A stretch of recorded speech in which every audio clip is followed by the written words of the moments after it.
Sistem ekonomi tradisional Cina berawal dari masa dinasti kuno seperti Zhou and Qin, yang menekankan pertanian sebagai dasar kemakmuran. Pada dinasti Han, diterapkan pajak tanah dan monopoli negara atas garam serta besi. Dinasti Tang dan Song membawa kemajuan perdagangan dan munculnya uang kertas. Namun, negara tetap mengatur ekonomi. Pada masa Ming dan Qing, sistem agraris dan pajak tanah tetap dominan hingga melemah pada abad ke-19 akibat pengaruh asing dan modernisasi. Definisi dari sistem perekonomian tradisional pada negara Tiongkok adalah sistem ekonomi yang bertumbuh pada pertanian, di mana memanfaatkan sumber daya dan distribusi dengan kontrol negara yang kuat, serta ada sedikit ruang untuk pedagang swasta dan kepemilikan pribadi. Untuk ciri-ciri ekonomi tradisional di China adalah yang pertama, berorientasi pada pertanian, di mana sumber utamanya adalah pada petani sebagai tulang punggung perekonomian dan juga sumber utama pangan. Yang kedua adalah produksi sebagai kebutuhan sendiri, di mana para keluarga atau petani menggunakan pertanian sebagai untuk konsumsi sendiri karena sistem pertanian masih bersifat subsisten. Lalu yang ketiga adalah sistem barter, di mana pasar dan uang belum berkembang luas, jadinya mereka menggunakan sistem barter atau pertukaran barang melalui komunitas kecil. Praktik di Tiongkok kuno, sejarah pertanian tradisional dan ekonomi Tiongkok telah ada sejak setidaknya 4.000 tahun yang lalu.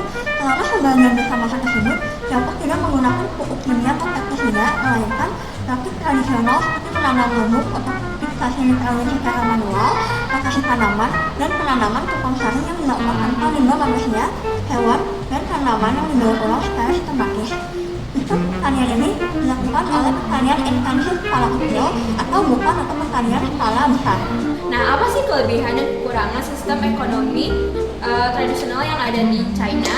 Yang pertama itu, nilai positifnya itu ada di tradisi dan budaya tetap terjaga dengan erat. Yang kedua, ada kearifan lokal tetap terjaga. Yang ketiga, gotong royong tentunya ada kebersamaan.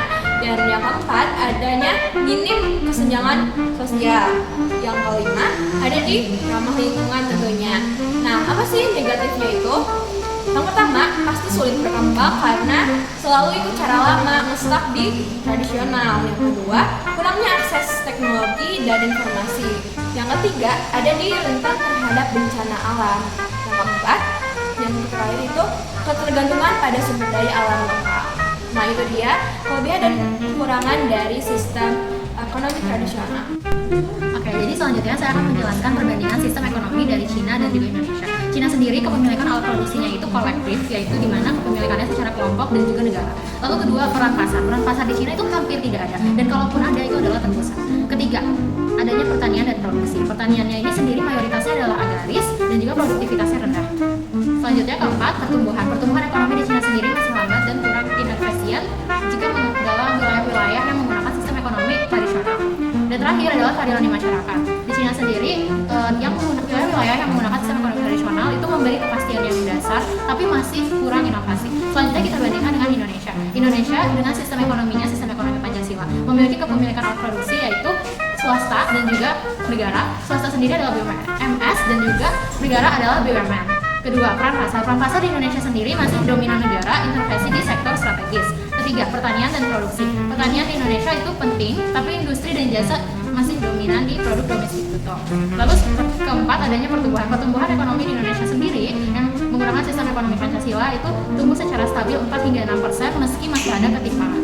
Terakhir, keadilan di masyarakat. Di Indonesia sendiri, prinsip Pancasila ada dalam sila kelima yaitu keadilan dan kesejahteraan, di mana implementasinya akan tetapi sayangnya masih belum merata. Saya akan menjelaskan tentang saran dan pengembangan mengenai sistem ekonomi tradisional yang ada di Tiongkok ini.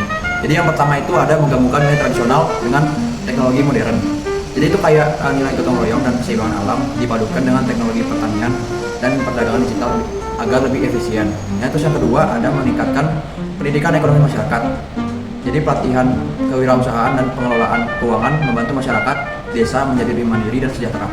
Kemudian yang ketiga ada menjaga keberlanjutan lingkungan, yaitu mengembangkan pertanian organik dan pengelolaan sumber daya alam yang ramah lingkungan sesuai dengan nilai tradisional yang ada di Tiongkok itu. Kemudian yang terakhir ada menanamkan nilai moral dan etika ekonomi. Jadi itu menjaga prinsip kejujuran dan keadilan sosial agar kegiatan ekonomi tidak hanya berorientasi pada keuntungan saja. Dampak sistem ekonomi tradisional terhadap Tiongkok, yang pertama adalah produktivitas pastinya rendah karena masih menggunakan metode dan alat sederhana. Yang kedua adalah ketergantungan pada alam. Hasil ekonomi sangat terpengaruhi oleh cuaca, tanah, dan kondisi lingkungan sehingga rentan terhadap bencana. Yang ketiga, akses pasar dan modal terbatas. Pelaku ekonomi tradisional sulit berkembang karena keterbatasan teknologi. Yang keempat, kesenjangan ekonomi lokal, yang dimana pendapatan masyarakat tradisional umumnya lebih kecil dibanding wilayah modern karena kurangnya akses ekonomi. Dan yang kelima, menjaga budaya dan nilai sosial. Sistem ini melestarikan tradisi, etika, dan kearifan lokal yang memperkuat solidaritas masyarakat. Dan yang keenam, sulit beradaptasi dengan globalisasi. Sistem tradisional sering tertinggal dalam menghadapi perubahan ekonomi dan teknologi dunia. Dalam sistem ekonomi tradisional, ada nilai luhur seperti kebersamaan, tetapi kebersamaan manusia sering merusaknya melalui keserakahan dan ketidakadilan. Firman Tuhan berkata demikian, berjaga-jagalah dan waspadalah terhadap segala ketamakan, yang terambil dari Lukas 12 ayat 15. Dari sini kita belajar untuk menyerahkan segala hal pada Kristus agar ekonomi menjadi sarana kasih dan keadilan bukan kepentingan diri sendiri. Itu dia bahasa dari kami mengenai sistem perekonomian di negeri China. Terima kasih sudah menonton. Tuhan Yesus